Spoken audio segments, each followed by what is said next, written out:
Alrighty, we're going to do a quick review of the HomeWorx HW-150PVR. It's an ATSC tuner box that I have hooked up to my antenna to get digital channels, and I have it hooked up to a high-def television. It also has a PVR or DVR recording capability. I'm going to go through and just show you some of the menus and settings and how it works. It's pretty cool. I put a video up before that showed the over-the-air channels you can get with an antenna for free. So this allows you to record those channels if you like to, or it allows you to hook it up to a television that's high-def ready that may not have an ATSC tuner built in. This has component, composite, and HDMI output as well. On the front of the box, it has a USB port, and I have it hooked up to a 500 gigabyte serial ATA hard drive. Formatted, I probably have, I don't know, 450 gigs or so of room to store the program. So what I'm going to show you here is the menu. I'm not sure if I have the latest firmware. I just bought this recently on Newegg. It had a special. It was like $33 or something like that, free shipping. And then of course you'll have to provide, you can also use a USB drive if you want, like a flash drive, but you have to provide something to record if that's what you want to do with it as well. The only thing that I've noticed, and like I said, I think this is the outdated firmware, it doesn't seem to have the right date on the electronic program guide from the television stations. It does seem to have the correct time, however. So let me go through. This is your main menu here. What you have here is some of the programming features. I'm going to show you. This is the electronic program guide. So at the top left you see the channel you're on. There's the date. Like I said, that's actually incorrect, but the time seemed to be right. On the right it shows you the show. For instance, this is Ask This Old House. Usually it'll give you information in that box, give you a brief synopsis of the show, and then if you wanted to record that, you could select this or a show in the future there and record that as well. So I'm just going to go through real quick, show you some of the settings, and just give you an idea if this is something that you might want to try it yourself. And like I said, it's so cheap, it was worth a shot. This is your settings here for your television. Obviously it's a 16:9 widescreen in front of you.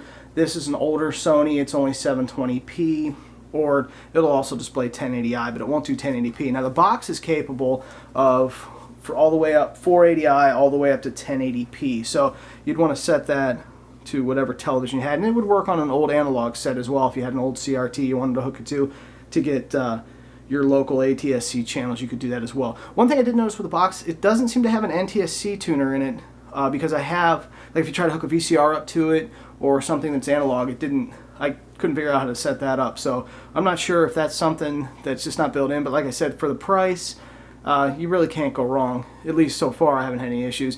Here's your channel search. You're going to do this to set the box up originally. You'll do an auto search.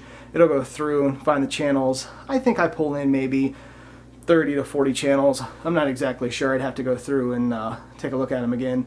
You can also manually do that. And then of course you'll select your country. Modulation is if you connect, for instance, if you ran your coax into the box and then out of the box and into the television as well. You could run it through there. I have a splitter set up because I actually have a tuner in this TV, an ATSC tuner in the TV, as well as the box. So you can do it either way. That's completely up to you and depends on your situation. Here's your time zone. You'll set that. That's pretty self-explanatory. Different options here. Digital audio. It does PCM and RAW. I left it on PCM. It does do closed captioning. Haven't really messed with that. Here's your system options here, and I'm going to show you. This is the model. That's the software version, and that's the hardware version as well. And like I said, I'm pretty sure that that's out of date, so I'll have to email HomeWorx and see if they can give me the up-to-date software version or firmware update. And on the website, basically you upload it to a USB drive, plug it in, update it. It's pretty easy. So I'm not going to mess with that right now because I don't have the newest one. And then I'm going to show you, this is your multimedia configuration, USB configuration. It's kind of cool. You can plug it in or plug in a USB drive, hard drive, and it will display if you have pictures on there, videos. You have to check the website for the different formats. I'm not sure what it supports. It records in an MTS format, which I believe is MPEG 2. What I do when I download it to my, which is nice because it's not, what do I want to say? It basically, you can take the hard drive, I'll hook it up to a computer, hook it up to Handbrake, and I'll go ahead and convert that over into an H.264 MP4, and then I can use it on my Apple TV or other computers with VLC, what have you. So that works out real well.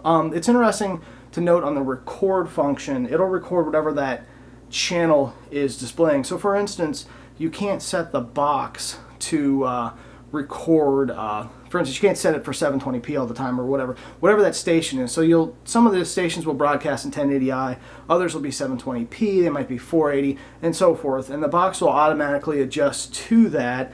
And then of course, when you put it in Handbrake, you can convert it to the resolution you need for whatever you're using it for. I've noticed on the recordings, the high def 1080i, seems like, well, probably 6 or 7 gigs an hour. I recorded a half-hour show, and it was about 3.8. So it will depend on the content, of course. So you want a decent-sized hard drive if you plan on using it as a permanent PVR. Like I said, I have a 500 gig. So what I'm going to do is going to show you just a couple of the settings here. Multimedia, here for instance, if you had MP3s or photos or movies and things you wanted to go through, I'm going to go to the PVR. I do have a hard drive connected to it. According to the user manual, like I said, you can do USB. It says it has to be FAT32. I think you could still format it in NTFS, because with FAT32, I think max file size is, what, like 4 gigs? So I think that it splits it up if you do have a setup like that. So you had a show that would go over 4 gigabytes total. I believe it would set it up into different sections, but nevertheless, to me, it's just easier to format it in NTFS. What I have here, here's the actual hard drive that's connected to it. It'll create this folder here, which is where your videos are stored. So we're going to go ahead and click on that. Basically what it does, it names them automatically. So it'll name by the stations. You can see WKYC or WOIO. It'll give you the date there and the time. Obviously, like I said, the date's a little off. That's in 1/17/2015. It's a couple days off for whatever reason. I'll have to upgrade the firmware and see if that fixes it. On the right is the time in military time that the recording started. So what we'll do is, and basically you could just go through here and, you know, see all the differences, you know, all the different shows that you had. So I'm going to show you, this is one I recorded here. On the right you'll see a preview pane. It'll show you the information. Total file size of this is 104 megabytes. So it's kind of neat. It works pretty well. I haven't set up so far to do any recordings in the future. I've done manual recording. So for instance, I'll be sitting there and I'll watch something, and then I'll go ahead and hit that button, record the show, and go from there. The quality seems very good. Don't seem to have any issues with that so far. There, I hit the button, hold button on the remote. That'll take you to the full screen of whatever's recorded on your hard drive or USB device. So I'm going to go back real quick here and see what else we can show you here. Like I said, so it's easy, and you can fill as much as you'd like, or whatever your hard drive will support. And like I said, if you take these items, compress these items, you'd be amazed at the file space you'll save. So you made, like I said, that video I recorded that was a half an hour video, it was like 3.8 gigs. I kicked it down to well under a gig, maybe 800 megabytes with pretty good quality. You know, I think I did drop the resolution to 720, but nevertheless, it still looks pretty sharp. So like I said, it depends what you want to do with it. Let me get out of the menu here for just a second. And one thing you will notice is that the remote is a little slow. I'd say that's because of the box. This is your main interface here. As you can see, there's your signal strength there in the middle. Let me see if I can bring that up one more time on the station. It'll tell you upcoming programs and give you the local time and the channel. So that works pretty well. Overall, it changes channels fairly quick. It almost reminds you of when you're watching analog TV. I know with some Time Warner boxes, when you change channels, it's very slow. That probably has something to do with the switch digital video they use, or whatever that is, where they don't broadcast all the stations at once. Like I said, this is pretty quick. It does support Dolby Digital. I do not have that hooked up. I don't have a surround sound. So nevertheless, but that would be kind of nice. It has parental controls, favorite channel listing if you want that. Like I said, auto tuning. The different modes for your displays are 16:9 pillar box, 16:9 pan and scan, 4:3 letterbox, 4:3 pan and scan, 4:3 full 16:9 widescreen. Closed captioning it supports. It supports EAS, the emergency alert system. It has a real-time recording. It has a 1080p output, like I mentioned. You also have the component output. I have it hooked component because the TV only has one HDMI plug, and I already use that with the Apple TV. I find quality to be pretty nice, but if I had a newer TV, I'd probably have multiple HDMI ports as well. One other thing that's kind of cool is you can actually do, I guess, you know, I don't know how to describe this, but this is just to show you real quick. If you want to record, you'll hit it, it'll initialize, and if it takes a few moments here, and it'll start to record. The top left gives you the length of the program you're recording. It's kind of cool. It also has a feature where, like with a normal DVR, for instance, if you had AT&T U-verse or Time Warner, and you were watching a football game and you decide to pause it and go to the bathroom, or you decide to rewind, you can do that, but it doesn't record all the time. So for instance, if you're watching a program that you know or that you think, you might decide that you're going to pause and walk away, or if for some reason you need to go do something else, then you do have that capability, which is pretty neat. It's kind of clunky, I guess, in the sense that it doesn't do it all the time. There's a setting in the menu too where I believe you can set up to 4 gigs or reserve 4 gigs of space for that feature. So that's pretty cool. Like if you're interested in that feature. I mean, obviously it's not as full featured as some of the other DVRs, but then again, it was only I want to say it was $32.99 with free shipping, and then of course you supply your hard drive or your thumb drive or whatever here. Let me see if there's any other features real quick that might be of interest. This is kind of neat. This gives you your info. So what this is telling me here is I'm currently in a record mode, recording the television to the hard drive. My total space on the drive, like I said, is a 500 gig hard drive. This is formatted, 465 gigs and so. I formatted NTFS, of course. There's your file name there, so that's your channel. And then it also, across there, will give you the date and time. It's giving me a maximum record size of 461 gigs. That would obviously be the free amount on the hard drive. A maximum record time of 300 and, I don't know, almost 380 hours, or give or take. But of course, that's going to depend on the programs you record, the resolution, and things of that nature. There's your bit rate there. And at the bottom, it's giving you the size of your file that it's creating. So obviously that'll increase until you decide to stop. So what we'll do here, so I'm going to go ahead and exit that and get out of this real quick.